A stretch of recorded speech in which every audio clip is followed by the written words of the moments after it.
وعن جابر بن عبد الله أن رسول الله صلى الله عليه وسلم قال يا كعب بن عجرة إنه لا يربو لحم نبت من السحت إلا كانت النار أولى به رواه الترمذي وقال هذا حديث حسن صحيح।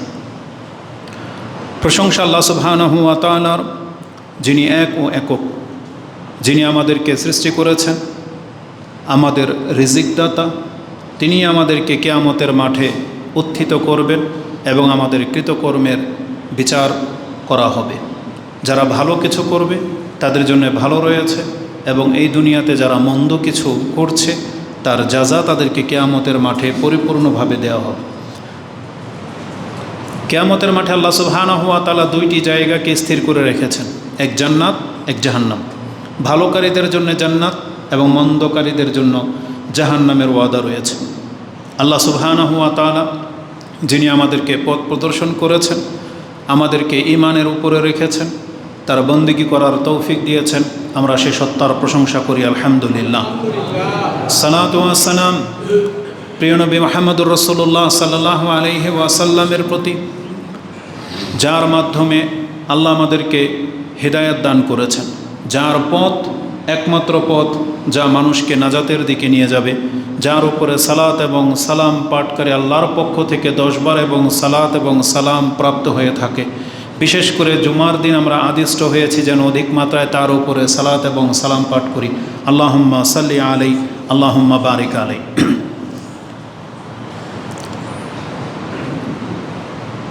মৃত্যু একটা চূড়ান্ত সত্য।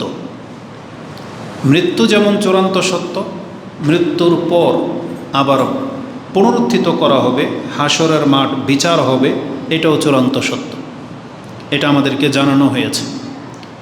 আমাদেরকে এও জানানো হয়েছে বিচারের মাঠে বিচার করা হবে মানুষের মৃত্যুর দিনকে কেন্দ্র করে বা মৃত্যুর অবস্থাকে কেন্দ্র করে। তার মানে মৃত্যুর দিনই হলো ব্যক্তির আসল পরিচয়, যার উপরে তার বিচার শুরু হবে। হয় সে শাস্তি পাবে, না হয় শান্তি পাবে। এটা নির্ভর করবে তার মৃত্যুর মুহূর্তে বা মৃত্যুর দিনটাকে কেন্দ্র করে। তাই আজকে আমাদের আলোচ্য বিষয় হবে প্রত্যেকটা মানুষকে এমন অবস্থায় জীবনযাপন করা যাতে করে যেই অবস্থায় মৃত্যুবরণ করলে তাকে ক্ষতিগ্রস্ত হতে না হয়। এমন কিছু অবস্থা আছে, কোনো ব্যক্তি যদি সেই অবস্থায় সেই পরিচয়ে মৃত্যুবরণ করে তাহলে তার অনেক ক্ষতি হবে, সে অনেক শাস্তি পাবে এবং চিরস্থায়ীভাবে সে জাহান্নামীও হতে পারে। আল্লাহ সুবহানাহু ওয়া তাআলা আমাদেরকে ওই অবস্থা থেকে সতর্ক সাবধান করেছেন। তাই আজকে আমরা জানব কোন অবস্থায় মৃত্যুবরণ করলে সে হয় চিরস্থায়ী জাহান্নামে যাবে অথবা তাকে শাস্তি পেতেই হবে। সেই অবস্থা থেকে যেন আমরা নিজেদেরকে মুক্ত করি, মুক্ত রাখি, এটা হবে আজকের আহ্বান এবং এটাকে গুরুত্বের সাথে আপনাদেরকে আমি নিতে বলবো। আল্লাহ আমাকে এবং আপনাদেরকে বোঝার তৌফিক দান করুন। সর্বপ্রথম যেই অবস্থার উপরে থেকে মৃত্যুবরণ করতে হবে সেটা হচ্ছে ঈমান। ঈমানের বিপরীত কিছু বাক্য আছে, হয় কুফরি অথবা মুনাফিকি অথবা মুশরিক, শিরিক করা অথবা নাস্তিক হওয়া, এগুলো হলো ঈমানের বিপরীত। কোনো ব্যক্তির পরিচয় যদি মুসলিম না হয় মৃত্যুর দিন, সে যদি কুফরি অবস্থায় মরে যায়, সে যদি শিরিক করা অবস্থায় মরে যায়, সে যদি মুনাফিক কপট অন্তর নিয়ে মরে যায়, আর সে যদি নাস্তিক হয়, তাহলে এদের প্রত্যেকের জন্য আর কখনো নাজাতের আশা করা যায় না। আল্লাহ সুবহানাহু ওয়া তাআলা তাদের জন্য জান্নাতকে হারাম করে দিয়েছেন। এই জন্য এই পৃথিবীর মানুষকে একটা পরিচয় নিয়ে মরতে হবে, সেটা হচ্ছে মুসলিম। এক কথায় বলা চলে তাওহীদের উপরে মৃত্যু। তাওহীদের বিপরীত যতগুলো শব্দ আছে সেগুলো যেন তার পরিচয়ের সাথে না লাগে। তার মানে একজন ব্যক্তি যখন মারা যাবে তার পরিচয়ে যখন থাকে একটা মুসলিম ব্যক্তির লাশ, কখনো যেন তার পরিচয় এমনটা না হয় এটা একটা কাফের, এটা একটা নাস্তিক, এটা মুনাফিক বা হিন্দু, বৌদ্ধ, ইসলাম ছাড়া যত ধর্ম আছে ওই ধর্মের অবলম্বী, এমনটা যেন না হয়। কারণ রাসূলুল্লাহ সাল্লাল্লাহু আলাইহি ওয়াসাল্লাম বলেছেন, এই পৃথিবীতে যার কাছে আমার নাম পৌঁছে যাবে, মানে মুহাম্মদ একজন রাসূল সর্বশ্রেষ্ঠ, সর্বশ্রেষ্ঠ এবং সর্বশেষ রাসূল এসেছে, যার কাছে এই শব্দ পৌঁছে গেছে, তাকে মেনে নেওয়া ছাড়া আর নাজাতের কোনো পথ নেই। এটা রাসূলুল্লাহ সাল্লাল্লাহু আলাইহি ওয়াসাল্লাম স্পষ্ট ভাষায় বলেছেন। তো তাওহীদের উপরে মৃত্যুবরণ করা এটা হচ্ছে নাজাতের পথ। এর বিপরীত মৃত্যু হলে সে হবে চরম ক্ষতিগ্রস্ত ব্যক্তি। এটা অনেক পুরানো একটা কথা। যারা এখানে উপস্থিত আছেন বা নেইটে যারা বক্তব্য শোনেন, যারা ইসলামিক আলোচনা শোনে, তারা এটা লক্ষ্য করলে দেখতে পাবে যে এটা তো অনেক পুরান কথা, বহুদিন ধরে শুনতেছি তাওহীদের আলোচনা, সবাই বলে, বারবারই শুনতেছেন। এটা এমন একটা বিষয়, প্রত্যেকটা বিষয়ের আসলে এটাই মুখ্য উদ্দেশ্য। কথাটা পুরানো হতে পারে, তবে জেনে রাখেন এর চাইতে গুরুত্বপূর্ণ এবং এর চাইতে দামি কোনো কথা আরও হতে পারে না। এজন্য এটাকেই বারবার বলতে হবে, যাতে করে আমরা যারা মুসলিম হয়েছি আমাদের নাসল সন্তানরা যেন এই কথাটা বারবার শুনতে পারে এবং ওদের অন্তরে যেন এটাকে বসায় নেয় যে আমার জীবনের যেই কোনো মূল্যে হোক আমাকে মুসলিম হয়ে বেঁচে থাকতে হবে। কারণ মুসলিম ছাড়া কোনো ব্যক্তি নাজাত পাবে না। এটা কথা যতই পুরানি হোক, যতই তিক্ত হোক, যতই আপনি বিরক্ত বোধ করেন না কেন, এটাকে প্রতিদিন প্রতি মুহূর্ত বারবার এটাকে আমাদেরকে বলতে হবে যে দেখেন পৃথিবীর মানুষ, আপনি মুসলিম অবস্থায় বেঁচে থাকার চেষ্টা করেন। মুসলিম না হয়ে যদি আপনি মরে যান তাহলে কিন্তু আপনাকে কেউ বাঁচাতে পারবে না। আর এটা আমাদের দায়িত্ব বটে। পিতামাতার দায়িত্ব সন্তানকে কথাটা বলা, শিক্ষকের দায়িত্ব ছাত্রদেরকে এটা বলা, রাষ্ট্রনায়কের দায়িত্ব তার রাজ্যের মানুষকে এটা বলা, প্রত্যেকটা ব্যক্তির পথচারীদের এটা বলা, মসজিদের ইমামদের দায়িত্ব এটা বলা। কেন? কারণ এটাই হলো নবী এবং রাসূলদের পৃথিবীতে আসার মূল কারণ। তারা এসেছে শুধু মানুষকে এই আহ্বানটা জানানোর জন্য যে পৃথিবীর মানুষ তোমরা আল্লাহর কাছে আত্মসমর্পণ করো, আল্লাহর ইবাদত করো, মুসলিম হয়ে বাঁচো। এটা ছিল একবারে প্রথম রাসূল থেকে সর্বশেষ রাসূলের দাওয়াত। এজন্য এটা আপনার তিক্ততার বিষয় না, এটা আপনার একঘেয়েমির বিষয় না, বরং এটা আপনাকে আমাকে বারবার স্মরণ করে দেওয়া মানেই হলো আপনার আমার কল্যাণ। আজকে আপনি লক্ষ্য করলে দেখতে পাবেন এটা সবচেয়ে পুরানো আলোচনা, সবচেয়ে বেশি আলোচিত বিষয়, কিন্তু তারপরেও ম্যাক্সিমাম মানুষ এটাকে কোনো গুরুত্বই দিচ্ছে না, বরং দিন দিন মানুষ ইমান থেকে মুখ ফেরাচ্ছে। ইমানের বিপরীত যেই রাস্তা আছে সেই পথের পথিক সবচেয়ে বেশি, অথচ সব থেকে বেশি আলোচনা দাওয়াত এটাই মানুষকে দেওয়া উচিত যে না আপনি মুসলিম হন। আসুন এই সম্পর্কে আল্লাহ সুবহানাহু ওয়া তাআলা আমাদেরকে স্পষ্ট ভাষায় বলেছেন, কোনো ব্যক্তি যদি মুসলিম অবস্থায় মরতে পারে এটা আল্লাহর ওয়াদা। আল্লাহ বলেছেন আমি তাকে জান্নাত দেব। কোরআনে আল্লাহ সুবহানাহু ওয়া তাআলা বলেছেন, একাধিক আয়াত বা পুরো কোরআনই হচ্ছে এই মর্মে। তবে আপনি সূরা আনআম 6 নম্বর সূরার 82 নম্বর আয়াতটা নিতে পারেন। আল্লাহ বলেছেন আল্লাযীনা আমানু, নিশ্চয়ই যারা ঈমান আনবে, ওয়ালাম ইয়ালবিসু ঈমানাহুম বিযুলমিন উলাইকা লাহুমুল আমনু ওয়া হুম মুহতাদুন, নিঃসন্দেহে যারা ঈমান আনবে, ঈমান আনার পরে এই ঈমানকে আর জুলম দিয়ে নষ্ট করে দিবে না, জুলমের সংমিশ্রণ ঘটাবে না, আল্লাহ বলেছেন আমি তাকে সার্বিক নিরাপত্তা দিয়ে দেওয়ার ঘোষণা করতেছি। এই জুলুম কি? এখানের ব্যাখ্যা স্পষ্ট বলা হয়েছে, জুলুম মানে শিরক, কুফরি না, শিরক মানে আল্লাহর সাথে ঈমান আনার পরে আপনি আল্লাহর সাথে কোনো অবস্থাতে শিরিক করতে পারবেন না। শিরিক করলে আপনার নাম আর মুসলিম থাকবে না, তখন কি হয়ে যাবে? মুশরিক একটা শব্দ, মুশরিক একটা শব্দ। আপনি জন্ম নিয়েছেন মুসলিম ঘরে, কিন্তু নাম হয়ে যাচ্ছে মুশরিক কর্মের কারণে, বিশ্বাসের কারণে। তার মানে আপনি ওই কাফেরের সমতুল্য হয়ে যাচ্ছেন। আল্লাহকে অস্বীকারীর যে শাস্তি, যেই হুকুম একটা মুশরিকেরও, আল্লাহকে মেনে নেওয়ার পরে শিরিক করার কারণে সে ওই একই মর্যাদার একই হুকুম তার উপরে বর্তাবে। যদিও তার জন্মটা মুসলিম ঘরে হয়েছে, যদিও সে আল্লাহকে বিশ্বাস করে, কিন্তু শিরিক করার কারণে তার মান হয়ে যাচ্ছে কাফেরের মতো। এজন্য এটাকে মাথায় রাখবেন যে আল্লাহ বলেছেন ঈমান আনার পরে শিরিক করা যাবে না। আর এখানে পজিটিভলি আমি আয়াতটা পেশ করেছি, সেটা হচ্ছে ঈমান হলো নাজাতের একমাত্র পথ। যেই অবস্থায় মৃত্যুবরণ করলে নাজাতের গ্যারান্টি রয়েছে, এই ব্যক্তি ক্ষতিগ্রস্ত হবে না। আর যারা এর বিপরীতে মরবে তারা ক্ষতিগ্রস্ত হবে। এই মর্মে আল্লাহ সুবহানাহু ওয়া তাআলা বহু আয়াত কোরআনে উল্লেখ করে রেখেছেন। তার মধ্যে একটি আয়াত আপনি নিয়ে নেন, সূরা তাওবা 68 নম্বর আয়াত। আল্লাহ বলেছেন ওয়াদাল্লাহুল মুনাফিকিনা ওয়াল মুনাফিকাত, নিশ্চয়ই আল্লাহ ওয়াদা করতেছেন মুনাফেক পুরুষ এবং মুনাফেক নারীদের সাথে, ওয়াল কুফারা এবং কাফেরদের সাথে, নারা জাহান্নামা খালিদিনা ফিহা, তাদের জন্যে আমার ওয়াদা যে তাদেরকে আমি চিরস্থায়ী জাহান্নামের ঘোষণা করে দিলাম। আল্লাহ বলেছেন মুশরিক, মুনাফেক পুরুষ এবং মুনাফেক নারী এবং যারা কাফের, কারণ মুনাফেক আর কাফের একই জিনিস, শুধুমাত্র বাহ্যিকভাবে সে মুসলিম হওয়ার দাবি করবে, অন্তর তার কাফেরদের মতো। এই জন্য আল্লাহ সুবহানাহু ওয়া তাআলা পৃথকভাবে মুনাফিকদের কথা আলোচনা করেছেন যে কাফের আর মুনাফিক এদের জন্য আল্লাহর ওয়াদা নারা জাহান্নামা খালিদিনা ফিহা, সেখানে তারা চিরস্থায়ী থাকবে। আল্লাহ বলেছেন হিয়া হাসবুহুম, এটাই তাদের জন্য যথেষ্ট। মানে তাদের জন্য এই কথাটা বলাই যথেষ্ট যে তারা চিরস্থায়ী জাহান্নামে জ্বলবে। এবং আল্লাহ বলেছেন ওয়াল্লানাহুমুল্লাহ, আল্লাহর গজব, মানে আল্লাহ তাদেরকে তাদের রহমত থেকে, আল্লাহর রহমত থেকে তাদেরকে বঞ্চিত ঘোষণা করেছেন। এবং আল্লাহ বলেছেন যে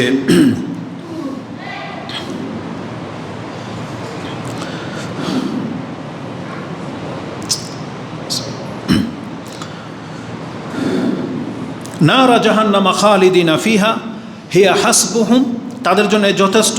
ওয়াল্লানাহুমুল্লাহ, আর আল্লাহর গজব তাদের উপরে পতিত হবে। ওয়ালাহুম আযাবুম মুকিম, আর আল্লাহ বলেছেন তাদের জন্য আযাবটা স্থায়ী থাকবে, কন্টিনিউ থাকবে। এক তো তারা স্থায়ী জাহান্নামে থাকবে। এমন হয় না যে অনেক সময় যদিও জাহান্নামে, যেমন জেলখানায় কোনো ব্যক্তি বন্দি, মাঝে মাঝে তাকে পিটানো হয়, মাঝে মাঝে পিটানো হয় না, কিন্তু আল্লাহ বলেছেন জাহান্নামে যারা থাকবে এক তো স্থায়ী থাকবে, আর শাস্তিটা ধরনটা হইল মুকিম অবস্থায়। মুকিম কাকে বলে? আমরা জানি দুইটা ব্যক্তি, মুকিম আর মুসাফির, তাই না? মুকিম মানে যেই ব্যক্তি নিজের এলাকায় থাকে, মানে মুকিম, এখন সে সফরে নাই, নিজের এরিয়াতে আছে। তাহলে আল্লাহ বলেছেন তাদের জন্য শাস্তিটা স্থায়ী থাকবে। এক তো জায়গাও স্থায়ী জাহান্নাম, আর শাস্তি বন্ধ হবে না, বরং পিটান তো পিটানোই থাকবে, সারা জীবন তো সে মার খাবে, সারা জীবন সে আগুনে জ্বলবে। মানে কোনো একটা মুহূর্তের জন্য তাদেরকে নিস্তার দেওয়া হবে না যে একটু জিরিয়ে নিক আবার পিটাই, না, এমন না, হবে না। আল্লাহ বলেছেন আযাব মুকিম, একবারে কন্টিনিউয়াস তাদেরকে আঘাত করতেই থাকা হবে। নাউযুবিল্লাহি মিন যালিক। এটা হচ্ছে কাদের জন্য? মুনাফিক পুরুষ, মুনাফিক নারী এবং কাফেরদের জন্য আল্লাহ স্পষ্ট ঘোষণা করে দিয়েছেন। বরং আল্লাহ সুবহানাহু ওয়া তাআলা তো কোরআনে স্পষ্ট বলেছেন ইত্তাকুন নার, তোমরা জাহান্নামের আগুন থেকে বাঁচো বা তা থেকে ভয় করো। উইদ্দাত লিল কাফিরিন, মূলত আমি জাহান্নামটাকে সৃষ্টি করেছি কাফেরদের জন্য। এই জন্য প্রত্যেকটা মুসলিমের উচিত সে যেন কুফুরিতে না জন্মায়, কুফুরিতে যেন সে লিপ্ত না হয়। পৃথিবীর মুসলিম যারা মানুষ যারা আছে, ইহুদি হোক, খ্রিস্টান হোক, বৌদ্ধ হোক, আমরা যেহেতু বাংলা ভাষায় কথা বলতেছি, আমাদের বক্তব্য তারা ইংলিশ ভাষীরা বুঝবে না, আরব ভাষীরা বুঝবে না, অন্য কোনো ভাষার লোকেরা বুঝবে না। আমি যেমন বাংলা ভাষায় বলতেছি, বাংলা ভাষাভাষী যে মানুষগুলো আছে, সে হিন্দু হোক, বৌদ্ধ হোক, খ্রিস্টান হোক, তাদেরকে কথাটা, আমাদের এই মেসেজটা নেওয়া উচিত, তাদের কানে পৌঁছানো উচিত। যদি সে হিন্দু অবস্থায় মরে যায়, তাকে কিন্তু আর কেউ রক্ষা করতে পারবে না, কারণ আমাদের রব এই মেসেজ দিচ্ছে। এটা কোনো সাম্প্রদায়িক বিষয় না, এটা সৃষ্টি আর স্রষ্টার ব্যাপার। স্রষ্টা জানিয়েছে সৃষ্টির মধ্যে যারা মুসলিম হবে না তাদেরকে আল্লাহ সুবহানাহু ওয়া তাআলা এমন কঠিন শাস্তি দেবে। এই জন্য আমরা তাদেরকে মেসেজটা দিতে চাচ্ছি, যারা হিন্দু আছে, খ্রিস্টান, বৌদ্ধ আছে, তারা যেন ইসলাম গ্রহণ করেই মরার চেষ্টা করে, না হয় তাদেরকে কেউ বাঁচাতে পারবে না। এবং এটা আমাদের দায়িত্ব। আজকে আমরা দাওয়াতি কাজ থেকে মুখ ফিরিয়ে ফেলেছি বিদায়, শুধু জুমার খুতবাতে আমরা সীমাবদ্ধ, অথচ উচিত ছিল প্রত্যেকটা মুসলিম এই দাওয়াতি কাজে লিপ্ত থাকবে। দাওয়াতি কাজ মানে হচ্ছে মানুষকে ইসলামের দিকে ডাকা। কিন্তু আমি আর আপনি কোনোদিন বলতে পারবো না যে কোনো হিন্দুকে গিয়ে বুঝিয়েছি বা বলেছি যে আপনারা ইসলাম গ্রহণ করেন। এটা আমরা কেউ করিনি। আমরা তাদেরকে তাদেরভাবে ছেড়ে দিয়েছি, কারণ আমরা নিজেরাই ধর্ম পালন করি না।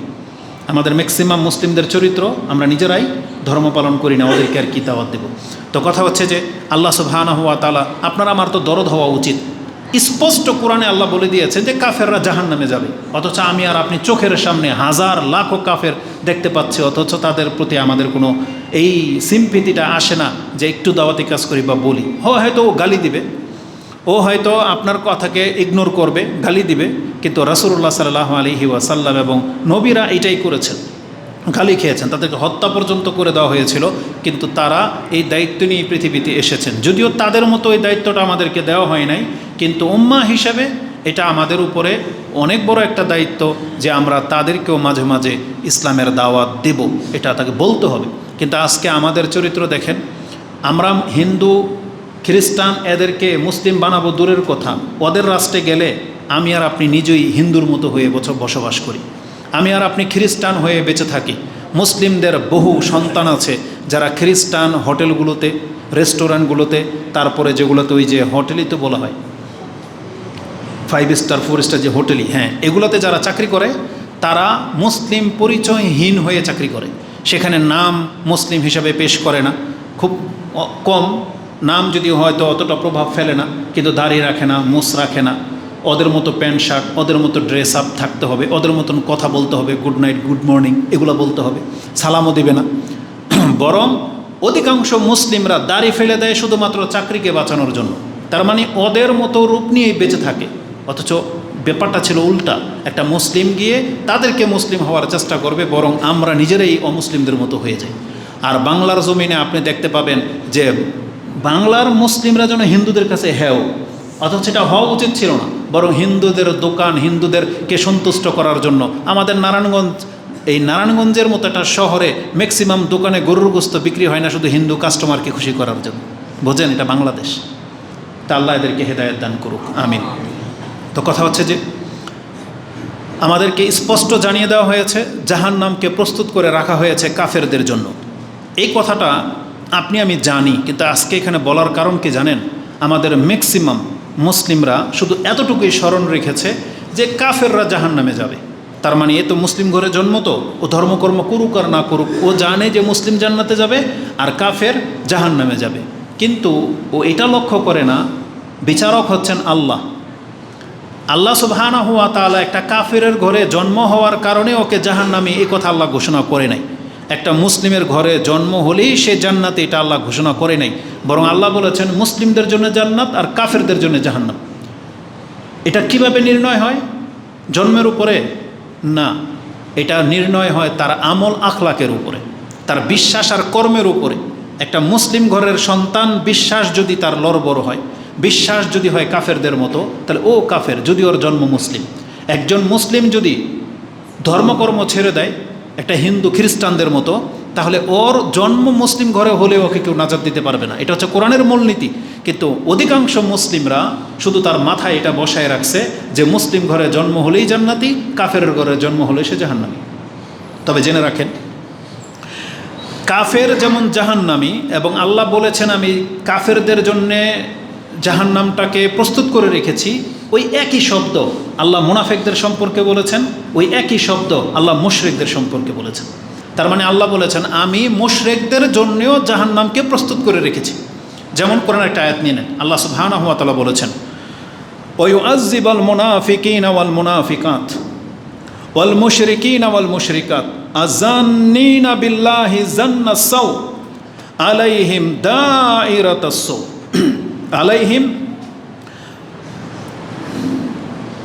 আলাইহিম দাইরাতুস সাউ। তারপর আল্লাহ বলেছেন ওয়াগাদিবাল্লাহু আলাইহিম ওয়া লাআনাহুম ওয়া আ'আদ্দা লাহুম জাহান্নামা ওয়া সাআত মাসীরা। আল্লাহ বলেছেন নিশ্চয়ই আমি মুনাফিক পুরুষ এবং মুনাফিক নারীদেরকে, মুশরিক পুরুষ এবং মুশরিক নারীদেরকে এবং আল্লাহ সুবহানাহু ওয়া তাআলা সম্পর্কে যারা মন্দ ধারণা রাখে তাদের প্রত্যেকের জন্যে আমি কঠিন শাস্তির ব্যবস্থা করে রেখেছি, তাদের উপর আল্লাহর লানত। এবং আল্লাহ বলেছেন ওয়া আ'আদ্দা লাহুম, আমি তাদের জন্যে প্রস্তুত করে রেখেছি জাহান্নাম। তাহলে কাফের যেমন জাহান্নামের জন্য সৃষ্টি হয়েছে, তেমনি আল্লাহ বলেছেন মুনাফিক আর মুশরিকদের জন্য আমি জাহান্নামকে প্রস্তুত করে রেখেছি। এখন বলেন তো, যেই জিনিসটা সবচেয়ে গুরুত্বপূর্ণ সেটা কি জানেন? আমি আর আপনি কাফের না, মানে আমাদের ঘরের সন্তানরা কাফের হয় না। তবে আপনি মনে রাখেন, ওই মুনাফিক আর মুশরিক এই যে শব্দ দুইটা কোরআনে আসছে, কাফের কোনোদিন মুশরিক হয় না, কাফের কোনোদিন মুনাফিক হয় না। ওই শব্দগুলো কাফেরদের জন্য না, বরং মুসলিমদের ঘরের সন্তান মুশরিক হয়, মুসলিমদের ঘরের সন্তান মুনাফিক হয়। জন্মটা তার মুসলিম ঘরে, তার অন্তরে বিশ্বাস নাই, এই জন্য আল্লাহ তাকে মুনাফিক বলেছে। যদিও সে আল্লাহতে বিশ্বাসী, কিন্তু শিরিক করার কারণে তাকে আল্লাহ মুশরিক বলেছে। কাফের তো কাফিরই, কাফের তো আল্লাহকে অস্বীকারই করেছে। ও কিভাবে মুশরিক হয়? ওর জন্য তো ওইটাই বড় লাকাব যে ও কাফের। কিন্তু আমি আর আপনি আল্লাহতে বিশ্বাসী হওয়া সত্ত্বেও আপনার আমার নামের যদি মুশরিক শব্দটা লেগে যায় হুকুমের দিক থেকে, আল্লাহ যদি আপনাকে আমাকে মুশরিক হিসেবে পায়, তাহলে আপনার এই জন্ম নাজাত দিতে পারবে না, আর আপনার আমার হুকুম হয়ে যাবে কাফেরদের মতো। যদিও আমি আর আপনি কাফের বলা পছন্দ করেন না বা আমরা হুকুম লাগাচ্ছি না, কিন্তু মর্যাদায় শাস্তিতে স্থায়ীভাবে আমি আর আপনি বা ওই লোকগুলো যারা শিরিক করেছে বা মুনাফিক হয়ে আছে, তারা কিন্তু কাফেরদের সমতুল্য হয়ে আল্লাহর কাছে উঠবে। এই জন্য আপনি শুধু শব্দর দিকে ফোকাস করবেন না, বরং আপনি দেখবেন যেই কাজে আল্লাহ জাহান্নামকে প্রস্তুত করে রেখেছেন, আমি আর আপনি ওগুলোর সাথে সম্পর্কযুক্ত আছি কিনা। যদি আমি আর আপনি সম্পর্কযুক্ত থাকি তাহলে আমাদেরকে কেউ বাঁচাতে পারবে না। এই জন্য আপনাকে আমাকে কি করতে হবে, এই শব্দগুলো থেকে বেঁচে থাকতে হবে। আমি আর আপনি যেন কাফের না হই, আমি আর আপনি যেন শিরিক করে মুশরিক না হয়ে যাই, আমি আর আপনার বিশ্বাসে যেন এমন ত্রুটি দেখা না দেয় যেটা মুনাফিক হয়ে যাওয়ার চান্স আছে। আপনাকে আমাকে এই শব্দগুলো থেকে বেঁচে থাকতে হবে। এক কথায় আল্লাহ সুবহানাহু ওয়া তাআলা বলেছেন, যেই কাজে স্থায়ীভাবে জাহান্নামে যাবে কোনো ব্যক্তির যেন মৃত্যু ওই শব্দ দিয়ে না হয়। আল্লাহ সুবহানাহু ওয়া তাআলা আমাদেরকে স্পষ্ট ভাষায় বলে দিয়েছেন এবং প্রত্যেক খুতবায় রাসূলুল্লাহ সাল্লাল্লাহু আলাইহি সাল্লাম সেই আয়াতটি আমাদেরকে স্মরণ করিয়ে দেয়। এবং আল্লাহ সুবহানাহু ওয়া তাআলা বলেছেন, ইয়া আইয়ুহাল্লাযীনা আমানুত্তাকুল্লাহা হাক্কা তুকাতিহি ওয়া লা তামুতুন্না ইল্লা ওয়া আনতুম মুসলিমুন। দেখো তোমরা আল্লাহকে ভয় করে চলো এবং অন্তত পক্ষে তোমার নামের সাথে যেন মুসলিম শব্দটা লেগে থাকে। একটা পাপী মুসলিম কিন্তু একটা সৎ লোক যদি মুশরিক হয়, এই মুশরিক শব্দটা যদি লেগে যায় তার নামের সাথে, তাহলে তাকে কেউ বাঁচাতে পারবে না। এই জন্য আল্লাহ বলেছেন, তোমার মৃত্যু যেন অন্তত পক্ষে মুসলিমের উপরে হয়। মুসলিম এই শব্দটা যেন কোনো কারণে যেন কেটে না যায়, এটাকে আমাদেরকে খেয়াল রাখতে হবে। উপরন্ত আপনাদেরকে বলি, যারা মনে করেন যে শুধু কাফের আর মুশরিকই জাহান্নামে যাবে, আপনি ভুলে গেছেন কোরআনের বহু আয়াত। আল্লাহ সুবহানাহু ওয়া তাআলা বলেছেন, ফাসেক যারা পাপ করে, বড় পাপ করে, তাদের জন্য জাহান্নামকে আল্লাহ প্রস্তুত করে রেখেছেন, তারাও জাহান্নামে যাবে। সূরা সাজদাতে আছে, সূরা ইনসানে আছে, সূরা নাবাতে আছে, যেগুলোতে স্পষ্ট ভাষায় প্রমাণ হয় যারা পাপ করবে তারাও জাহান্নামে যাবে, আল্লাহ তাদের জন্য প্রস্তুত করে রেখেছেন। যেমন কোরআনে সূরা, আজকে সকালেই যেহেতু পড়ছিলাম ওই আয়াতটা এখানে নোট করি নাই, কিন্তু যখন আজকে সকালে ফজরে সেই আয়াত পাঠ করা হলো তখন বুঝতে পেরেছি যে ওখানে আছে। যেমন 17-18 নম্বর আয়াতগুলোতে আল্লাহ কি বলেছেন, আফামান কানা মুমিনান কামান কানা ফাসিকা লা ইয়াস্তাউন। মুমিন আর ফাসেকরা কি সমান? না, তারা সমান না। উচিত ছিল, যেহেতু আল্লাহ এখানে ঈমানকে এনেছেন, ঈমানের এগেনস্টে কাফের শব্দটা আনতে হইতো। মানে আল্লাহ বলতেন আফামান কানা মুমিনান কামান কানা কাফিরা, কিন্তু আল্লাহ কাফেরা বলেনি, আল্লাহ বলেছেন ফাসেকা।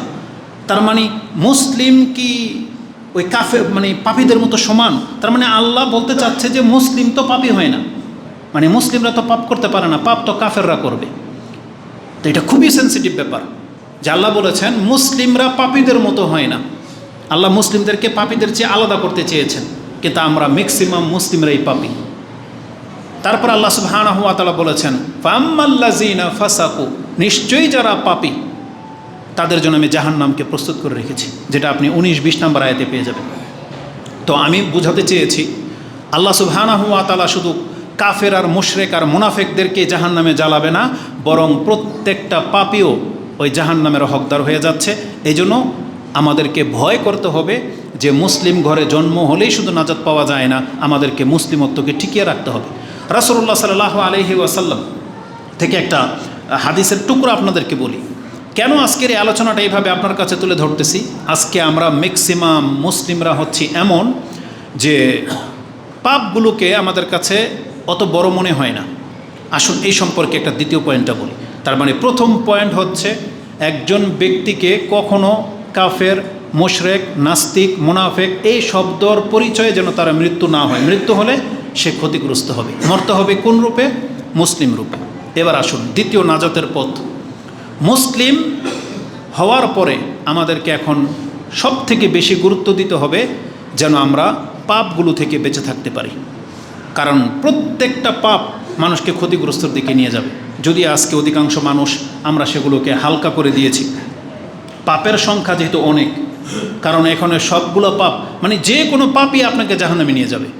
যতগুলো কাবিরা গুনাহ আছে, রাসূল সাল্লাল্লাহু আলাইহি ওয়াসাল্লাম বলেছে না, ইজতানিবু সাবা আল মুবিকাত, তার মানে এখানে 7টা পাপের কথা আছে। শিরিক করা, হত্যা করা, জেনা করা, চুরি করা, তারপরে অপবাদ দেওয়া, জাদু করা, যুদ্ধের ময়দান থেকে পালিয়ে যাওয়া, কাউকে অপবাদ দেওয়া, এই যে যে জিনিসগুলো আছে এগুলো সবগুলো মানুষকে জাহান্নামে নেওয়ার মতন পাপ। তো এক এক করে তো এগুলো সব বলা যাবে না, তবে আমরা কিছু কিছু এমন বিষয় আছে, পাপ আছে যেটা সব থেকে বড় পাপ, কিন্তু মুসলিমরা সেটাকে পাপই মনে করে না। মানে এটাকে এত হালকাভাবে নিয়েছে, এত বড় পাপ, অথচ এটাকে পাপই মনে করে না। এটা একবারে ডাল ভাতের মতো। যেমন রাসূলুল্লাহ সাল্লাল্লাহু আলাইহি সাল্লামের একটা হাদিসের ভাষা এরকম, 2 কবরে শাস্তি হচ্ছিল, রাসূলুল্লাহ সাল্লাল্লাহু আলাইহি সাল্লাম দেখে তাদেরকে বলেছেন, ইন্নাহুমা লা ইউআযযিবানি, নিঃসন্দেহে নিশ্চয়ই এই দুই কবরে আযাব হচ্ছে। এটা বলার পরে রাসূলুল্লাহ সাল্লাল্লাহু আলাইহি সাল্লাম যে কথাটা বলেছেন, তিনি বলেছিলেন অমা ইউআযযিবানি ফি কাবীর, তবে এটা বড় কোনো বিষয়ের কারণে তাদের কবরে শাস্তি হচ্ছে না। মানে বিষয়টা অত বড় না। আমি কেন বোঝাতে চাইলাম, রাসূলুল্লাহ সাল্লাল্লাহু আলাইহি সাল্লাম কথাটা এই জন্যই বলেছেন, মানে বিষয়টা এতটা হালকা ছিল বা এতটা সহজ ছিল, সে চাইলে সে এটাকে মেনটেন করে চলতে পারতো। সেটা কি? প্রস্রাব থেকে সে বাঁচত না, বা প্রস্রাব করতে বসলে সে পর্দা করতো না। এই জন্য তার কবরে শাস্তি হচ্ছে। আরেকজন চুগলখোর ছিল, মানে একের কথা আরেকজনের কাছে লাগাতো। বলেন তো দেখি, প্রস্রাব করতে বসছেন, পর্দা করে বসা, এটাকে খেয়াল রাখা, এটা কি জিহাদের মতো কি বড় আমল? এটা কি, এটার জন্য কি আপনাকে অনেক মেহনত করতে হবে? এটার জন্য অনেক পয়সা খরচ করতে হবে? এটা কি নামাজের মতো যে আপনাকে পবিত্রতা হয়ে আইসা টাইম টু টাইম মসজিদে উপস্থিত, এত বড় কাজ? এটা কি লাখ টাকা ওই হজের মতো? না। আপনার প্রস্রাব করতে হবে, এটা নেচার, প্রতিনিয়ত কয়েকবার আপনাকে করতে হয়, যখন তখন। আল্লাহ সুবহানাহু ওয়া তাআলা এটাকে সহজ রেখেছেন। শুধুমাত্র এতটা বলেছেন, ওই সময় যেন আমরা লজ্জাস্থানের হেফাজত করি, আমরা যেন পর্দার সাথে বসি। কিন্তু একটা লোক পর্দা করতো না, তাই তার কবরে আযাব হচ্ছে। তার মানে এই লোকটা ব্যাপারটাকে এত হালকাভাবে নিয়েছে, কিন্তু ব্যাপারটা এতটা হালকা না। আর ব্যাপারটা এত সহজ ছিল, কিন্তু এই সহজ বিষয়টাকে সে গ্রহণ করে নেয়। আজকে ম্যাক্সিমাম পুরুষ পোলাদেরকে আমরা দেখতে পাই, যারা রাস্তাঘাটে চলাফেরা করে, প্যান্ট পরা বাবু, যারা ওই যে বিল্ডিং কনস্ট্রাকশনের কাজ করে, মাইটাল, বা যারা রাস্তাঘাটে গাড়ির লাইনে যারা আছে, আমরা ম্যাক্সিমাম ব্যক্তিদেরকে দেখেছি রাস্তার মধ্যে চলতেছে, একটু জামে আটকে গেছে গাড়ি, প্রস্রাবে ধরছে, ফাট করে নেমেই এদিক সেদিক আর তাকায় না, চেন খুললো, বাস কাম সারতেছে দাঁড়ায় দাঁড়ায়। দূর থেকে কেউ দেখতেছে না, কি করতেছে সে পরোয়া করে না। লাস্টে কি হয়, শেষ ছাট করে চেনটা লাগিয়ে দিলে দৌড় দৌড়। তার মানে ম্যাক্সিমাম পুরুষদের এই চরিত্র। কেন তারা এটার সম্পর্কে এত গাফেল? অথচ এটা অত্যন্ত সহজ একটা ব্যাপার ছিল, সে চাইলে এটা মেনটেন করতে পারতো, কিন্তু এর জন্য কবরে তার শাস্তি হচ্ছে। আমি এখন মূলত ওই পাপটার কথা আমার মূল উদ্দেশ্য না, এখানে উদ্দেশ্য হচ্ছে রাসূল সাল্লাল্লাহু আলাইহি ওয়াসাল্লামের ভাষাটা, অমা ইউআযযিবানি ফি কাবীর। এই বিষয়টা এত বড় ব্যাপার ছিল না, যে এই ব্যাপারটা মেনটেন করা তার জন্য সহজ ছিল। তার মানে আমি বোঝাতে চাইলাম, কিছু ব্যাপার আছে যেটাকে মানুষ খুব হালকা মনে করে, কিন্তু আসলে বিষয়টা অতটা হালকা না। যেমন বর্তমানে অধিকাংশ মুসলিমদের সবচেয়ে বড় পাপ যে আমলটার কথা বলবো, এটা হচ্ছে অবহেলিত ইবাদত। অবহেলিত ইবাদত, যেমন পৃথিবীতে যার মর্যাদা সবচেয়ে বেশি, তাকে সবচেয়ে বেশি অবহেলা করেছে মানুষ, নবীদেরকে। যেমন পৃথিবীতে সবচেয়ে মর্যাদাপূর্ণ মানুষ হচ্ছে পিতামাতা, যাদের ক্ষেত্রে সবচেয়ে বেশি অবহেলা করা হয় বাপমার প্রতি, ঠিক আল্লাহ সুবহানাহু ওয়া তাআলা সবচেয়ে বেশি সম্মান দিয়েছে আল্লাহর কিতাব কোরআনকে। এই কোরআনকে সবচেয়ে বেশি অবহেলিত হিসাবে পৃথিবীর মানুষ গ্রহণ করেছে। ম্যাক্সিমাম মানুষ কোরআন পড়তেই জানে না, আর যার ঘরে এক কপি কোরআন আছে সেটা পড়ে আছে তো পড়েই আছে, এটা কোনোদিন টাচ করা হয় না। পত্রিকাও প্রতিদিন পড়ে, কিন্তু কোরআন সে প্রতিদিন টাচ করে না, মানে অবহেলিত একটা কিতাব। ঠিক তেমনি যেই ইবাদতটাকে মুসলিমদের জন্য সবচাইতে বড় ফরজ করা হয়েছে, লা ইলাহা ইল্লাল্লাহ বলার পরে যেটা তার উপরে সবচেয়ে প্রথম ফরজ, সে 5 ওয়াক্ত সালাত, যেটা তার জান্নাতে যাওয়ার মাপকাঠি বলা হয়েছে, যেটা তার ইমানের পরিচয়। এই সালাতকে মানুষ এত হালকাভাবে নিয়েছে যে মুসলিম এটাকে কিছুই মনে করে না, অথচ সালাত হচ্ছে তার মুসলিমত্বের পরিচয়। সরাসরি যেই আমল সম্পর্কে জাহান্নামের কথা আছে, বেনামাজি জাহান্নামে যাবে, একবারে সরাসরি কোরআনের আয়াত আছে। আর কতগুলো বেয়াদব বা গাধা বক্তা আছে, তারা নাকি কোরআনের আয়াতই পায় না যে বেনামাজি জাহান্নামে যাবে, কোরআনে বিল আল্লাহ বলে নাই। অথচ স্পষ্টভাবে আল্লাহ সুবহানাহু ওয়া তাআলা কত শত আয়াতে বলেছেন যে বেনামাজি জাহান্নামে যাবে। আল্লাহ সুবহানাহু ওয়া তাআলা যেখানে নামাজের ত্রুটিকারীদেরকে আল্লাহ বলেছেন তারা জাহান্নামে, ওয়াইল নামক জাহান্নামে জ্বলবে, ত্রুটিকারীকে। আর বেনামাজের অবস্থা কি হতে পারে? আসুন তার মধ্যে একটা আয়াত আল্লাহ সুবহানাহু ওয়া তাআলা বলেছেন, জান্নাতীরা জাহান্নামীদেরকে জিজ্ঞেস করবে, আনিল মুজরিমিন, অপরাধীদেরকে, মা সালাকাকুম ফি সাকার। সাকার কিসের নাম? আল্লাহ এখানে কি উদ্দেশ্য কমেনি আগুনই বলতে হবে এটা জরুরি? সাকার মানেই তো প্রজ্বলিত আগুন। সাকার মানে কি? লা তুবকি ওয়ালা তাজার লাওয়াহাতুল লিল বাশার। আল্লাহ বলেন লাওয়াহাতুল লিল বাশার, এটা এমন এক আগুন যে মানুষের চামড়াকেও সাওয়ায়া করে ফেলবে। সৌদি আরবে গেলে দেখবেন সাওয়ায়াতুল খালিজ আছে, মানে পোড়া মুরগির যে দোকান সবচেয়ে ফেমাস সাওয়ায়া। শাওয়ায়াম ওটার মুরগিও সবচেয়ে ফেমাস।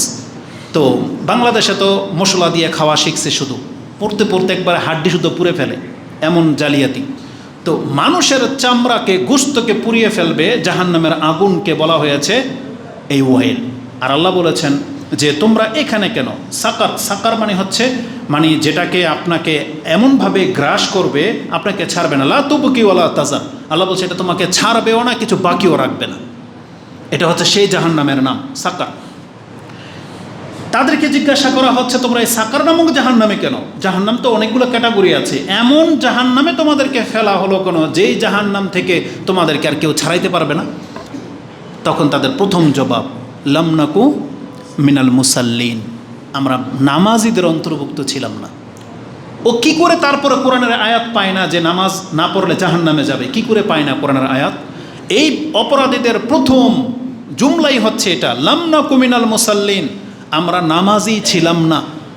তাহলে আজকের খুতবার মূল বিষয় হচ্ছে যে অবস্থায় মরে গেলে আপনি ক্ষতিগ্রস্ত হবেন, তার একটা হলো কুফরি অবস্থায় মরে গেলে, দ্বিতীয় অবস্থা হচ্ছে মুসলিম হওয়া সত্ত্বেও যদি আপনি বেনামাজি অবস্থায় মরে যান তাহলে আপনি জাহান্নামে যাবেন, আপনাকে কেউ রক্ষা করতে পারবে না। বেনামাজি অবস্থায় যারা আজকে পৃথিবীতে বেঁচে আছে তাদের সংখ্যা কত? 2006 বা 2007 একটা জরিপে সৌদি আরবের রেডিও থেকে জেদ্দা যে অনুষ্ঠান হয় তাতে শুনেছিলাম, একজন শেখ আরেকজনকে জিজ্ঞেস করতেছে আপনি কি জানেন বাংলাদেশে বা এশিয়াতে বাংলাদেশে কতজন নামাজি? বলতেছে কতজন? বলতেছে শতকরায় 2 জন নামাজি। শতকরায় কয়জন নামাজি? 2 জন, মানে 98 জন বেনামাজি। তো বলছে আচ্ছা সৌদি আরবে কয়জন শতকরা নামাজি? আমাদের দৃষ্টিভঙ্গি কি মনে হয় ম্যাক্সিমাম নামাজি, তাই না? কিন্তু শেখ সৌদি আরবের তিনি বলতেছেন মাত্র 5 জন নামাজি, 95 জন বেনামাজি। তাদের দৃষ্টিভঙ্গি কি? তার মানে শুধু জুমা নামাজ পড়া না, তারা ক্যালকুলেট করেছেন 5 ওয়াক্ত নামাজকে। 5 ওয়াক্ত নামাজ যারা পড়ে তারা মূলত নামাজি। আর এই 5 ওয়াক্ত নামাজ আদায় করা বাংলাদেশের সংখ্যা মাত্র 2%। সৌদি আরবের মতো জায়গায় 5 ওয়াক্ত নামাজ আদায়কারীর সংখ্যা মাত্র 5%। আর 95 জন বেনামাজি। আমাদের দেশের 98 জন বেনামাজি। আর আমি আর আপনি তাদের অন্তর্ভুক্ত কিনা এটা একটু খেয়াল রাখতে হবে যে আমরা কি দাইমান, আল্লাহ বলেছে না আল্লাযীনাহুম আলা সালাতিহিম দাইমুন, মুমিন তো তারা যাদের তাদের নামাজে কন্টিনিউ থাকে। তার মানে 5 ওয়াক্ত নামাজ তার মধ্যে পাওয়া যাবে, এ হলো মুমিন, এ হলো নামাজি। আর সেই বেনামাজি হয়ে আজকে পৃথিবীর ম্যাক্সিমাম মানুষ বেঁচে আছে, তাহলে সে নাজাতের আশা করে কিভাবে? এজন্য শুধু মুসলিম হওয়া যথেষ্ট না নাজাতের জন্য, আপনাকে নামাজি হইতে হবে। বেনামাজি শব্দটা যেন আপনার লাশের সাথে না লাগে। বেনামাজি যদি লেগে যায় আপনার নামের আগে, ওই অবস্থায় যদি আপনি মরে যান তাহলে আপনাকে ক্ষতিগ্রস্ত হওয়া থেকে কেউ বাঁচাতে পারবে না। এজন্য আমাদের দ্বিতীয় মেসেজ থাকবে, আপনি যদি ক্ষতিগ্রস্ত অন্তর্ভুক্ত হয়ে মরতে না চান তাহলে আপনার নামের আগে নামাজি শব্দটা লাগান। আপনাকে আমাকে এখন থেকে নামাজ আদায় করতে হবে, তওবা করে আপনি নামাজি হয়ে যান, যাতে বেনামাজি হয়ে আপনার মৃত্যু বরণ করতে না হয়। পাপের মধ্যে এই বেনামাজি হওয়া, এটা কি মানুষ পাপ মনে করে? এটা কি জেনার মতো পাপ মনে করে?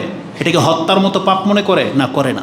বেনামাজি হওয়াটাকে কোনো পাপই মনে করে না, অথচ এটা হচ্ছে সবচেয়ে বড় পাপ, নামাজ ছেড়ে দেওয়া।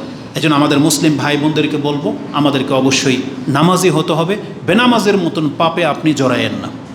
পাপ সম্পর্কে আমরা আগে বাড়বো না, আজকে উদ্দেশ্য ছিল একটু ভিন্ন টপিকস নিয়ে আলোচনা করবো, মানে ভিন্ন একটা দিক, তার মধ্যে এটা একটা। এবার আসুন, মুসলিম হয়েও জাহান্নামে যাবে বা ক্ষতিগ্রস্ত মৃত্যু কোনটা? কোরআনে আল্লাহ সুবহানাহু ওয়া তাআলা এক শ্রেণীর মানুষের কথা বলেছেন, তারা হলো দুনিয়ার প্রতি আসক্ত, দুনিয়াতে ডুবে গেছে এমন মুসলিমরা জাহান্নামে যাবে।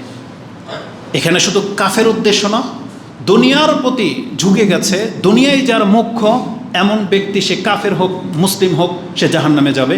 এবং তার সম্পর্কে আল্লাহ সুবহানাহু ওয়া তাআলা কঠিন কথা বলেছেন কোরআনে, যাদের মুখ্য উদ্দেশ্য দুনিয়া, দুনিয়া পেলে খুশি, না পেলে খুশি না।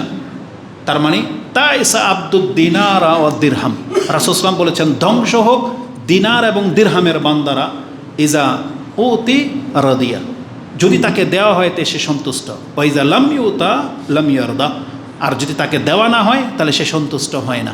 যাদের সম্পর্ক পয়সার সাথে, যাদের ধর্মকর্ম পয়সার সাথে, যে ব্যক্তি ভালো আছে তো নামাজ পড়ে, ভালো নাই সেজন্য নামাজ পড়ে না, ভালো আছে সেই জন্য বাপমার খেদমত করে, একটু কষ্টে আছে তখন আর বাপমার খেদমত করে না, কারণ ও বলতেছে আমার নিজেরই সংসার চলে না, আমার ওয়াইফ, আমার স্ত্রী, সন্তানেরই হয় না তো আমার বাপ মাকে কী দিব।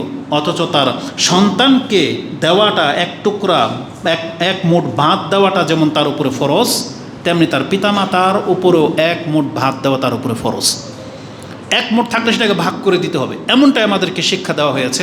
কিন্তু আমরা বেতন কম, অমুক বাহানা তমুক বাহানা, খরচ বেশি, ভাড়া থাকি বিদায় বাপ মাকে সে দেয় না, না এটা কোনো সন্তানের নাজাতের মাপকাঠি হইতে পারে না, এই ব্যক্তি ধরা খেয়ে যাবে। তো আল্লাহ সুবহানাহু ওয়া তাআলা আমাদেরকে বলেছেন, যারা দুনিয়ার বান্দা হয়ে বেঁচে আছো তোমরা সাবধান হয়ে যাও। কোরআনের অসংখ্য আয়াত আছে, তার মধ্যে এটা আমাদের অত্যন্ত জরুরি বিষয় আজকে, যে আমরা দেখতে পাচ্ছি অধিকাংশ মানুষ ম্যাক্সিমাম মুসলিম হওয়া সত্ত্বেও তারা দুনিয়ার জন্য বেঁচে আছে। আমি যতক্ষণ থেকে খুতবায় দাঁড়িয়েছি, ওই পেছনে 3-4টা ছেলে পেছনে, তোমরা কি জানো যে এটা খুতবা চলতেছে? আমার দিকে তাকাও, ওকে ঘুরান তো আমার দিকে, ঘুরান, এই যে ছেলেটাকে ঘুরান তোমার দিকে। এই এটা যে খুতবা চলতেছে, কি তোমার কি কোনো গায়রত বলতে কিছু নাই? ভদ্রতা বোঝো? মুসলমানের ঘরের সন্তান, কোরআন সুন্নাহর ঘরের সন্তান। যখন থেকে আমি খুতবায় দাঁড়িয়েছি তখন থেকে 3জন কোনাত বসে এই যে কথা বলতেই আছে। ওকে জানে খুতবার মর্যাদা কি? এরা মানুষ হবে?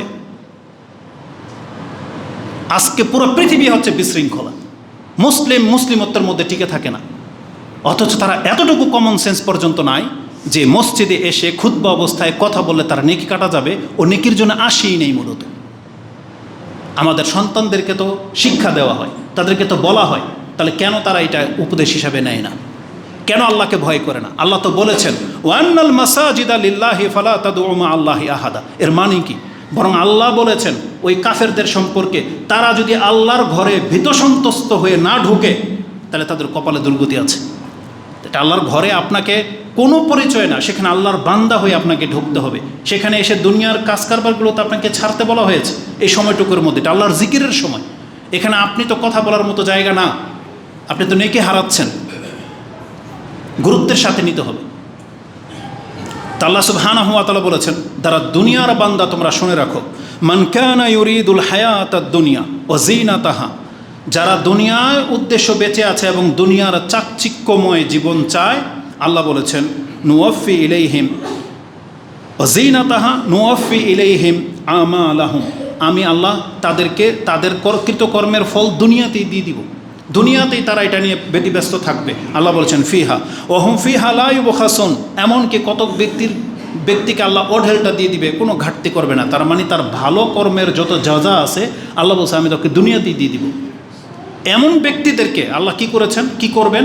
আল্লাহ বলেছেন যারা দুনিয়ার জন্য কাজ করেছে আর দুনিয়া পেয়ে গেছে, আল্লাহ বলেছেন উলাইকাল্লাযিনা লাইসা লাহুম ফিল আখিরাতি ইল্লান নার, তবে কিয়ামতের মাঠে তাকে জাহান্নামের আগুন ছাড়া আর কিছুই দেওয়া হবে না।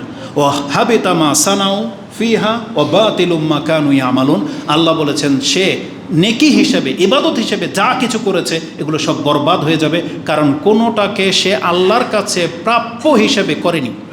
সালাত পড়েছে সেটা ভোটের জন্য, যদি এটা তার উদ্দেশ্য হয়ে থাকে। দান করেছে দাতা উপাধি পাওয়ার জন্য। দেখবেন যে যারা নেতা ধর্মকর্ম করে না, কিন্তু মাহফিলগুলোতে বা এমন যেগুলো শুডাউন হয়, বড় বড় নেম প্লেট ছাপানো হবে, সেখানে সে প্রকাশ্যে 1,50,000 দান করে, যেটা আমি আর আপনি পারি না। তো আল্লাহ সুবহানাহু ওয়া তাআলা বলেছেন এটা যদি নেকির জন্য না হয়, এটা দুনিয়াতে আল্লাহ দিয়ে দিবে, এবং এই কর্ম বাতিল বলে আল্লাহর কাছে গণ্য হবে। সে এর বিনিময়ে পরকালে কিছুই পাবে না জাহান্নামের আগুন ছাড়া। আর যে আয়াতটাকে আজকের খুতবার এই পয়েন্টের জন্য চুজ করেছে সেটা হচ্ছে সূরা ইউনুস 10 নম্বর সূরা। এটা ছিল সূরা হুদ 11 নম্বর সূরা, আর সূরা ইউনুস 10 নম্বরের 7, 8, 8 এই আয়াতগুলো আপনি পড়েন। তাতে আছে আল্লাহ বলেছেন ইন্নাল্লাযিনা লা ইয়ারজুনা লিকাআনা, যারা আমার সাথে সাক্ষাতের বিষয়টাকে প্রাধান্য দেয় না, প্রত্যাশা রাখে না যে আমি যে কোনো ভালো কাজ করব, করে যাই কারণ আমার রব আমাকে দিবে, যারা এই প্রত্যাশার সাথে না করে, এবং আল্লাহ বলেছেন লিকাআনা ওয়ারাদু বিল হায়াতিদ দুনিয়া, বরং তারা দুনিয়ার জীবনটাকেই পেয়ে সন্তুষ্ট হতে চায়, ওয়াতমাআন্নু বিহা, আর দুনিয়াতে পেয়ে গেলেই সে নিজেকে পরিতৃপ্ত মনে করে। আল্লাহ বলেছেন আল্লাযিনা হুম আন আয়াতিনা গাফিলুন, আর যারা আমার আয়াত নিদর্শন সম্পর্কে গাফেল, উলাইকা মাওয়াহুমুন নার, তারা আমি জাহান্নামের জন্য তাদেরকে প্রস্তুত করে রেখেছি। তাদের জন্য আমি জাহান্নামকে প্রস্তুত করে রেখেছি। বিমা কানু ইয়াকসিবুন, আল্লাহ বলেছেন তারা যা কিছু জমা করেছে দুনিয়াতে, তার বিনিময়ে আমি তাদের জন্য জাহান্নামকে প্রস্তুত করে রেখেছি। তার মানে আজকে অধিকাংশ মানুষের ধ্যান ধারণা শুধু দুনিয়াতে সে কিভাবে এস্টাবলিশ হবে, তার ব্যাংক পুঁজি হবে, তার জীবনযাত্রার মানটা কত উন্নত হবে, কত আপার গ্রেডে সে যেতে পারে, সের জন্য সে প্রতিযোগিতায় লেগে আছে। কিন্তু তার ফজরের নামাজ ছুটে যাচ্ছে, এটার জন্য তার কোনো টেনশন নাই। ম্যাক্সিমাম মানুষ যাদের ফজরের নামাজ ছুটে যায়, তার মানে নিদ্রাটা বেশি রাত পর্যন্ত নিয়ে যায়, সেই জন্য সে হয়তো রাতের 12টা 1টা বাজে ঘুমায়। তার ব্যস্ততা শহরগুলোতে এসে, কারণ শহরের মানুষ সবগুলো 12টা পর্যন্ত জেগে থাকে, মার্কেটই শেষ হয় তাদের 10টা 11টা। তাহলে এই ধরনের ব্যক্তিরা ফরজ নামাজ পড়বে কীভাবে? এই জন্য এখন সে ঘুমকে বাহানা দিয়ে দোষারোপ করে যে আমি ঘুমের কারণে বা ব্যস্ততার কারণে সালাত পড়তে পারি না। অথচ আপনাকে আমাকে জানানো হয়েছে যে আমাদেরকে সৃষ্টি করা হয়েছে আল্লাহর ইবাদতের জন্য, দুনিয়ার জন্য না। ইবাদতের পরে আপনি যত পারেন দুনিয়া কামান, আল্লাহ আপনাকে সেটা গুরুত্বের সাথে ধরবে না, কারণ আল্লাহ এটা আপনাকে দুনিয়া হিসেবে দিয়ে দিবেন। কিন্তু ইবাদতবিহীন যদি আপনি দুনিয়া নিয়ে পড়ে থাকেন, তাদের ক্ষেত্রে এই আয়াত ফিট হবে। যারা দুনিয়ার গোলাম তারা যেন সতর্ক সাবধান হয়ে যায়। তার মানে যেই ব্যক্তি মুসলিম ঘরে জন্ম হওয়া সত্ত্বেও দুনিয়া নিয়ে পড়ে আছে, দুনিয়া পেলো না পেলো এটা নিয়ে টেনশন, আল্লাহকে দোষারোপ করে, অন্যকে দেখে আল্লাহকে গালি দেয় যে আল্লাহ আমাকে কেন দিল না, ওকে কেন দিল, আমি কি দোষ করেছি, যারা আল্লাহর প্রতি এরকম ব্লেম দেয়, আল্লাহ বলেছেন এরা হচ্ছে দুনিয়ার বান্দা। এদেরকে আমি দিলে খুশি, না দিলে না খুশি না, তাহলে মানে এরা আমার বান্দা হতে পারবে না, এদের জন্য আমি কঠোর শাস্তির ব্যবস্থা করে রেখেছি। এই জন্য দুনিয়ার বান্দা হওয়া থেকে আপনাকে আমাকে বাঁচতে হবে। যেমন আলী রাদিয়াল্লাহু তাআলা আনহুর উপদেশ ছিল, ইমাম বুখারী সেটা কোট করেছেন তার কিতাবুর রিকাকে, যে আলী রাদিয়াল্লাহু তিনি বলতেন যে দুনিয়ারও সন্তান আছে এবং পরকালের সন্তান আছে। ও কোনো আবনা ইল আখেরা অলাতা কোনো আবনা ই দুনিয়া, তোমরা দুনিয়ার সন্তান হও না, পরকালের সন্তান হও, কারণ দুনিয়াতে তুমি যা কিছু জমা করবা এগুলো কিন্তু দুনিয়াতেই রেখে দিয়ে তোমাকে চলে যেতে হবে। অতএব এই পয়েন্টটাকে আপনি গুরুত্বের সাথে নেবেন। আমরা বাস্তবিকই দুনিয়ার প্রতি কতটা ঝুঁকে গেছি এটা আমি আর আপনি সবাই বুঝি। তৃতীয় ধাপে আসেন, যেই অবস্থাতে মৃত্যুবরণ করলে আমি আর আপনি মুসলিম হয়েও, নামাজি হয়েও জাহান্নামে যেতে হবে বা ক্ষতিগ্রস্ত বা শাস্তি পেতে হবে, সেটা হচ্ছে ঋণ এবং অন্যের হক মেরে খেলে। এটা অত্যন্ত সেন্সিটিভ একটা ব্যাপার, যেটা হচ্ছে আজকের খুতবার মূল বিষয়, যে একজন মুসলিম হওয়া সত্ত্বেও সে নাজাতের একবারে ধার প্রান্তে আছে, কিন্তু এই একটা আমলের কারণে সে আটকা পড়ে যাবে, সেটা হচ্ছে ঋণগ্রস্ত অবস্থায় মরে যাওয়া।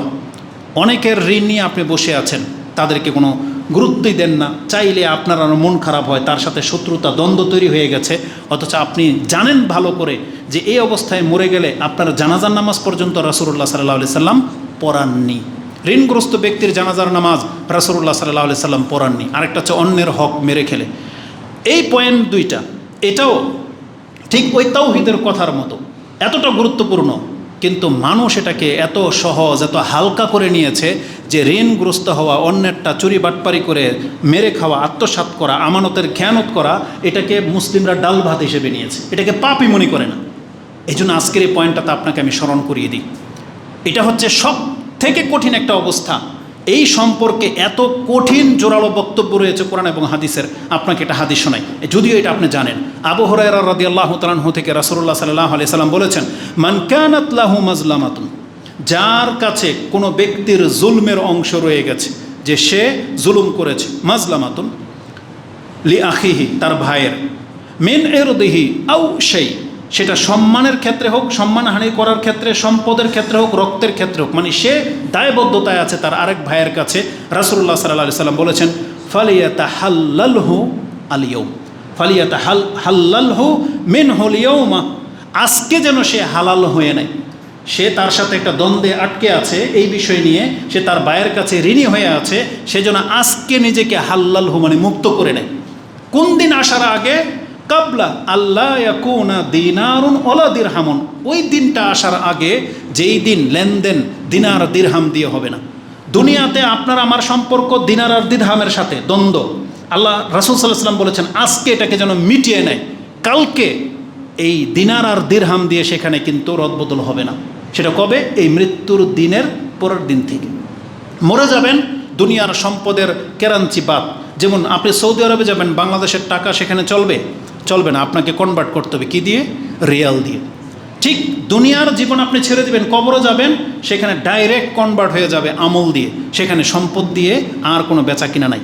সেখানে সব কিছু জান্নাতের প্রত্যেকটা নিয়ামত নেকির বিনিময়ে আপনার কাছ থেকে নেওয়া হবে, নেকির বিনিময়ে। জান্নাতে ঢুকতে পারবেন নেকির বিনিময়ে, জান্নাতের নাজ নেয়াজ সব নির্ভর করে দেওয়া হয়েছে নেকির উপরে, সেখানে ধন সম্পত্তি দিয়ে কোনো কেনাবেচা হয় না। এমনকি জুমার দিনের হাদিস রয়েছে, জুমার দিনে আমি আর আপনি জান্নাতের বাজারে যাব, সেখানে আপনার আমার জন্য এমন কিছু সামগ্রী নিয়ে ফেরেশতারা, তারা হচ্ছেন বিক্রেতা, সেখানে উপস্থিত থাকবেন। সেখানে আপনাকে বলা হবে এটা আপনার জন্যেই, অমুক দিনের ওই জিকিরের কারণে, ওই আমলের কারণে এটা আপনার জন্য আল্লাহ বরাদ্দ করে রেখেছে যে আজকে আসলে আপনাকে দেওয়া হবে। সেখানে নেকি দিয়ে সব কিছু করা হবে। রাসূলুল্লাহ সাল্লাল্লাহু আলাইহি ওয়াসাল্লাম বলেছেন কিভাবে সেখানে আপনাকে মুক্ত করা হবে বা কিভাবে আপনি ফেসে যাবেন, এই হাদিসে সেটা আছে। যেই দিন দিনার আর দিরহাম অচল হয়ে যাবে, আল্লাহ বলেছেন সেখানে কি করা হবে, ইন কানা লাহু আমালুন, যদি আপনার সৎ আমল থাকে, সালেহান উখিযা মিনহু বিকদরি মাজলামাতি, আপনি যতটুকু জুলুম করেছেন অতটুকু পরিমাণ নেকি আপনার আমলনামা থেকে নেওয়া হবে এবং ওই ব্যক্তিকে দিয়ে দেওয়া হবে। আর যদি আপনার কাছে এই নেকি চুকানোর মতো কোনো নেকি না থাকে, এই বদলা, তখন যদি আপনি যেই ব্যক্তির উপরে জুলুম করেছেন সে যদি পাপী হয়, রাসূল বলেছেন ওয়াইন লাম তাকুন লাহু হাসানাতান, আপনার কাছে চুকানোর মতন কোনো নেকি নাই, উখিযা মিন সাইয়্যাতি সাহিবিহি ফাহুমিলা আলাই, তাহলে ওই ব্যক্তির থেকে অত পরিমাণ পাপ আপনার আমার ঘাড়ে চাপিয়ে দেওয়া হবে। যারা অন্যের টাকা সম্পত্তি মেরে খেয়েছে, কাউকে গালি দিয়েছি, কাউকে হত্যা করেছি, রক্ত ঝরিয়েছি, কারো মান সম্মানকে নষ্ট করেছি, এই দুনিয়াতে রাসূল বলেছেন চুকিয়ে নাও। এই বিষয়টাকে, এটা ইমাম বুখারী কোট করেছেন, 2449 রয়েছে। আমি আর আপনি জানেন যাকে আমাদের জন্য উত্তম আদর্শ করে প্রেরণ করা হয়েছে, সে রাসূল সাল্লাল্লাহু আলাইহি সাল্লাম ইন্তেকালের পূর্বের দিন কি ঘটনা ঘটেছিল।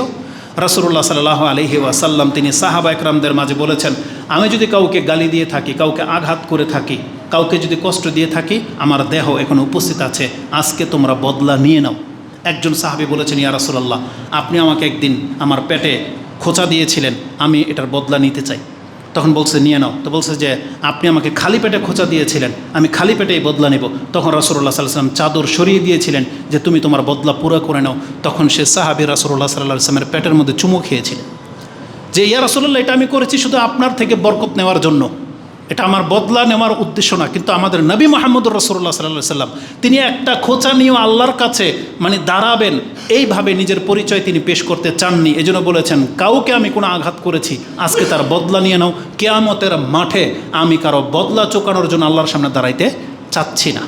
আমাদের প্রত্যেক ব্যক্তিকে এই মেন্টালিটি নিয়ে আল্লাহর সামনে দাঁড়াইতে হবে। কিন্তু আপনি তল্লাশি চালান, দেখা যাবে যে আপনার আমার সাথে কত রকমের দ্বন্দ্ব, কত রকমের টাকার লেনদেন, কত রকমের কিছু জায়গা সম্পত্তি নিয়ে দ্বন্দ্ব, অথচ আপনি নাকে তেল দিয়ে ঘুমাচ্ছেন। যেখানে হাদিস স্পষ্ট যে কোনো ব্যক্তির কাছে ওসিয়ত করার মতন কোনো কিছু আছে আর সে বিনা ওসিয়তে একটা রাত কাটাবে, এটা তার জন্য জায়েজ নেই ওসিয়তের ক্ষেত্রে। আর আপনি অন্যের ঋণ, অন্যের আমানত নিয়ে দিনের পর দিন রাত পার করে যাচ্ছেন, আপনার কোনো মাথা ব্যথা নেই। যারা অন্যের কাছ থেকে ঋণ নিয়ে পরিশোধ করার মতো চিন্তা রাখে না, তাদের চরিত্র যে কী, সে বারবার ঋণ নেবে, কিন্তু দেখবেন সে তার ঘরের মধ্যে অন্যদেরকে বলে এত কি হয়েছে, দিয়ে দিব, সময় আসুক। ও বছরকে বছর পার হয়ে যাচ্ছে, ওর কাছে এটা কোনো মানিয়ে রাখে না। ও বলতেছে আমি কি চুরি বাটপারি করে খেয়ে পালিয়ে গেছি, মরে গেছি। তার মানে ও যেন আল্লাহর কাছ থেকে কত শত বছরের গ্যারান্টি নিয়ে আসছে যে এত বছর ও মরবে না। ও যেন আল্লাহর কাছ থেকে গ্যারান্টি নিয়ে আসছে যে আমি 10 বছর পরে পয়সাওয়ালা হব, তারপরে টাকা আমি সুদ করে দেব। আমি আর আপনি কি কোনো ব্যক্তি আল্লাহর কাছ থেকে গ্যারান্টি নিয়ে আসছি? গ্যারান্টি নিয়ে আসেনি। যখন তখন আপনার আমার মৃত্যু হতে পারে। এই জন্য আজকের খুতবাটা এই বিষয়ে যে অবস্থায় মরে গেলে আপনি ক্ষতিগ্রস্ত হবেন, সেটা হচ্ছে ঋণগ্রস্ত এবং অন্যের হক নষ্ট করে যদি আপনি মরে যান, মুসলিম হওয়া সত্ত্বেও, অথচ এটা করা উচিত নয়। আমাদেরকে তা থেকে বাঁচতে হবে। আমি আল্লাহর কাছে আশ্রয় চাচ্ছি, আমি আর আমরা যারা এখানে উপস্থিত আছি, আল্লাহ অন্যের হক নষ্ট করা থেকে তুমি আমাদেরকে হেফাজত করো। রাসূলুল্লাহ সাল্লাল্লাহু আলাইহি ওয়াসাল্লাম বলেছেন, যারা, তাদের সম্পর্কে আরেকটা কথা বলে দিই, যারা আজকে যে ঋণ নিয়ে পালাতকের মতো আছেন, পাওনাদারকে আপনি কোনো গুরুত্ব দিচ্ছেন না, আপনি মনে রাখেন আপনি এত জুলুম করার পরও টিকে আছেন, আপনি ভাববেন না যে আল্লাহ আপনাকে ছেড়ে দেবে।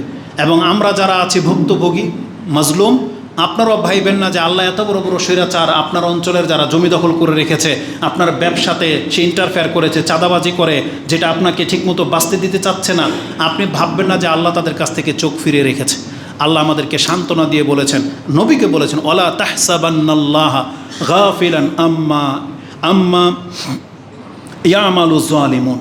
হে নবী, আপনি কখনো ভাববেন না যে আল্লাহ জালেমদের কাছ থেকে বেখবর, যে আল্লাহ তাদেরকে দেখে না, না, বিষয়টা এমন না। বরং আল্লাহ সুবহানাহু ওয়া তাআলা বলতেছেন ব্যাপারটা হলো ইন্নামা ইউআখিরুহুম লিয়াউমিন তাশখাসু ফীহিল আবসার, আমি আল্লাহ তাদেরকে ওই দিন পর্যন্ত ছেড়ে দিয়ে রাখবো যেই দিন আমার কাছে যখন উপস্থিত হবে, ওদের সাথে যা আচরণ করা হবে, যেই দিন ওর চক্ষু একদম ভয়ে যখন মানে স্থির হয়ে যাবে, ওর আর বলার মতন কোনো ভাষা থাকবে না। আপনি দেখবেন না কোনো ব্যক্তি যখন বড় ধরনের অপরাধ করে ধরা পড়ে যায়, তার বলার কোনো ভাষা থাকে না, তার চোখে শুধু ফেল ফেল করে সে তাকিয়ে থাকে যে আমার সাথে আজকে কী আচরণ করা হবে। আল্লাহ সুবহানাহু ওয়া তাআলা বলেছেন প্রত্যেকটা জালেমের সাথে আচরণ করা হবে।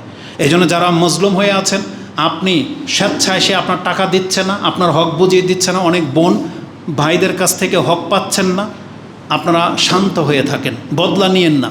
আল্লাহ সুবহানাহু ওয়া তাআলা দেখেন কিয়ামতের মাঠে, এটা আল্লাহর ওয়াদা যে আল্লাহ তার নেকি থেকে পুরা করে দেবে এবং ওকে আল্লাহ ছাড়বে না। এজন্য আল্লাহ আমাদেরকে ধৈর্য ধারণ করার তৌফিক দান করুন। সর্বশেষ হাদিস এই পয়েন্টের মধ্যে, রাসূলুল্লাহ সাল্লাল্লাহু আলাইহি ওয়াসাল্লাম কাব ইবনে উজরাকে একদিন বলেছিলেন, ইন্নাহু, তুমি জেনে রাখো, লা ইয়ারবু লাহমুন নাবাতা মিনাস সুহুত, যে কোনো রক্ত গোশত তৈরি হবে কোনো হারামের উপরে ভিত্তি করে। রাসূলুল্লাহ সাল্লাল্লাহু আলাইহি সাল্লাম বলেছেন ইল্লা কানাত আন্নারু আওলা বিহি, তাহলে এই দেহের হকদার মূলত জাহান্নাম। জাহান্নাম আগে এটাকে জ্বালাবে, জাহান্নাম আগে তার হক পুরা করবে এই তার দেহটাকে জ্বালিয়ে। যত হারাম সে খেয়েছে, যত আত্মসাৎ সে করেছে, যত জুলুম সে করেছে। আর মানুষ, ওই যে একটা পয়েন্ট বলেছিলাম না যে আল্লাহ বলেছেন তোমরা দুনিয়াবি হয়েও না, এখানে কোনো পাপের কথা আছে? একটা মানুষ দুনিয়াবি হয়ে গেছে, এনে পাপের কি কথা আছে? এনে পাপের কোনো কথা নাই। তবে আপনি বিষয়টাকে যদি উল্টে ধরেন তাহলে দেখতে পাবেন পৃথিবীতে যত মানুষের দ্বারা পাপ হয় তারা সব হচ্ছে দুনিয়াভোগী। আর যখন কোনো ব্যক্তি দুনিয়াভোগী হয়ে যায়, তার দ্বারা যে কোনো পাপ শোভা পায়, তার দ্বারা যে কোনো পাপ সম্ভব। সে মদ খায়, এটা দুনিয়ার ভোগ, নারীদের পেছনে ছোটে, এটা দুনিয়ার ভোগ, অন্যকে লুটতারাজ করে, এটা দুনিয়ার জন্য, কারণ এগুলো দেখি পরকাল পাওয়া যাবে, বরং সব দুনিয়ার জন্য। বেনামাজি দুনিয়ার জন্য, কারণ ওর ঘুম দরকার, ও ঘুমাচ্ছে। ওর স্বেচ্ছাচারিতা, এটা সব দুনিয়া। তার মানে যারা দুনিয়াবি হয়ে যায় তাদের সাথে নেকির কোনো সম্পর্ক থাকে না, বরং পাপের সাথেই তারা সম্পর্ক, আর যে কোনো পাপে তারা জড়ায়। এই জন্য দুনিয়াবি এটা খুব সেন্সিটিভ একটা ব্যাপার। মানুষ কাফেরদের চাইতে বদ হয়ে যায় যদি দুনিয়ার আসক্তি তাকে পেয়ে বসে, দুনিয়ার ভোগবিলাস যদি সে পেয়ে বসে, তাহলে যে কোনো কিছু সে করতে প্রস্তুত। আল্লাহ সুবহানাহু ওয়া তাআলার কাছে আমাদেরকে আশ্রয় চাইতে হবে। আল্লাহ তুমি আমাদেরকে হেফাজত করো। আকুলু লিকাউলি হাযা আস্তাগফিরুল্লাহ লি ওয়া লাকুম ওয়া লিসাইরিল মুসলিমিন ফাস্তাগফিরু ইন্নাহু হুয়াল গফুরুর রহিম।